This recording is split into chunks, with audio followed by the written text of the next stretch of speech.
ইন্টেরিয়রটা তো করা হয়নি, তোদের ফ্ল্যাট তোদের মতো করে ডিজাইন সাজাবি। এখনই কেন সংসারের কথা বলছো? রুবেল, বেরোচ্ছিস নাকি? হ্যাঁ বাবা, কেন, কোনো দরকার? হ্যাঁ, এই যে কাগজপত্রগুলো সব হাতে পেয়ে গেলাম, তো ভাবছিলাম তোদেরকে বুঝিয়ে দেবো। আমাদের কেমন? হ্যাঁ, তোর আর রায়নার বিয়েতে আমি একটা ফ্ল্যাট কিনবো, সেটার কাগজপত্র হাতে পেয়ে গেছি, তাই মনে করলাম তোকে বুঝিয়ে দিই। সেটা না হয় দুজনকে একসঙ্গে করে বুঝিয়ে দিও। ঠিক আছে, এটা ভালো কথা বলেছিস।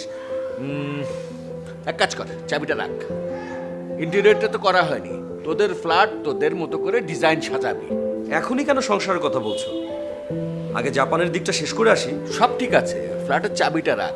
তুই আর রায়না গিয়ে ফ্ল্যাটটা ভালো করে দেখে আয়, আর কোথায় কোনটা বসাতে হবে, কোথায় কোনটা কিভাবে ইন্টেরিয়র ডিজাইনার দিয়ে কাজ করাতে হবে, এগুলো আমাকে বলে গেলি।